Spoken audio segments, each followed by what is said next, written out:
সত্যহে আমাক অলয় ব্ৰাহ্মণ দৰিদ্ৰ কুচিয়া গৈলা হৈলা বহুধন দ্বিজ বিশেষৰে কহি শুনা সভা সদ বোলা বৈদ্য নাৰায়ণ যাও কয়া পদ ওম সত্যানুষ্ঠান সমৰ্পিত বস্তু এ সমাপ্ত হইল সাধুৰ বিলম্ব দেখি তাপ বেশি ভায়া পৰিধান বস্ত্ৰয়াৰ অংগয়া ভৰণ সমস্ত বেশিয়া কইলা উদৰ পূৰণ জিজ্ঞাসিলা স্থানে স্থানে প্ৰতিজনে জনে নাপাৰে কহিতে সাধু আছে কোন স্থানে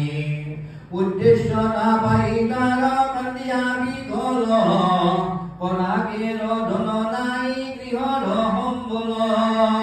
ডাকি কৰ্ম কৰি তুহি জীৱায় মজুৰি তাক খায় দিন কাটে এ মহা কষ্ট কৰি এদিনা কলাবতী সাধুৰ কুমাৰী উপনীত হৈ লাগিয়া হে ব্ৰাহ্মণৰ বাৰী দেৱে বিপ্ৰ বহিয়া যে সত্যৰ সেৱনে কৰজোৰে প্ৰণামিলা ব্ৰাহ্মণৰ স্থানে ভক্তিভাৱে কলাবতী পুঞ্জিয়া প্ৰসাদ কহিতে লাগিলা কথা কৰিয়া বিহান হে আমাৰ কামনা এক শুনা ঠাকুৰ বাবৰ স্বামী গৃহে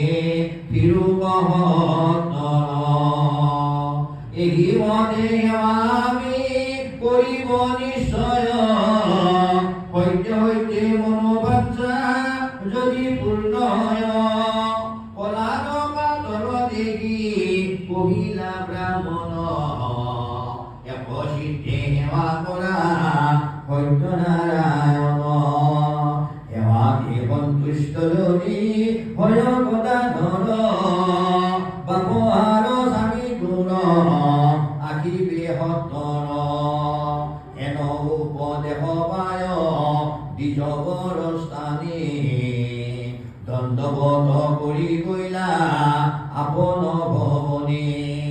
কলাবতী আহিতে অনেক হইলা ৰাত্ৰি সন্দেহ কৰিয়া গালি এপাৰে লীলাৱতী কোনো ৰংগে এত ৰাত্ৰি কাহাৰ মন্দিৰে হয় হে কোনো উপকাৰ